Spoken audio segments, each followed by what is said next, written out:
All right, guys. So today we're actually going to learn about prove it statements. So whenever we write, we always want to have a prove it statement with our evidence. So evidence is a quote from the text. And I know that in the past you have learned that quotes are something someone says, like in dialogue whenever they're talking. Though that's true, anytime you take any sentence from a text, it is also a quote.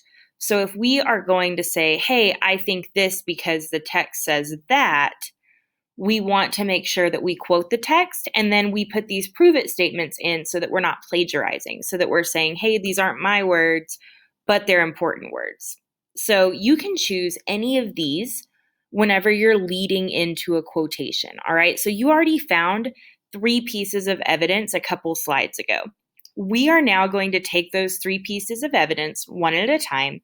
We're going to put a prove it statement there so that we can be right where we need to be. So, one of my favorite ones is where it says on page blank, it says, or on line, whatever it says. So, I found a sentence that I like about imagery.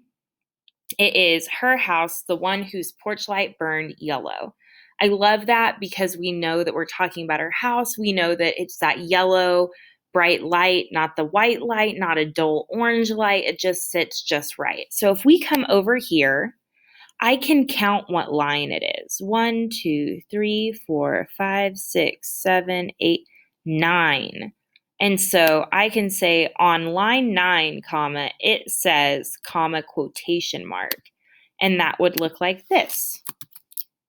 On line 9, it says, comma, quotation mark. Her house, the one whose porch light burned yellow, end quotation mark. And that is how we format our evidence. You'll notice that the entire quote is in the quotation marks, even though no one's talking. You'll notice that we want to have a comma before our first quotation mark, and this one has an extra one after the line number. You're going to go through and you can choose any of these. Let's choose 3. Okay, let's mix it up a couple. And so according to the text, comma, quotation mark, and then your 1, 2, or 3, whatever you put up in the slide above over here. An example from the text is comma, quotation mark on number 2 or 3. Just choose 3 and reformat the evidence pieces you already found. And then that will be your grade today. This is going to build into an entire paragraph. So I really need you focusing on getting it correct. I don't want you rushing through. I don't want you forgetting things. It is very simple because it's here for you. So even if you can't memorize it on your own, we're just copying from here. The author states, comma, quotation mark, and then your line, period, quotation mark. Okay? All right, guys, let's get to work.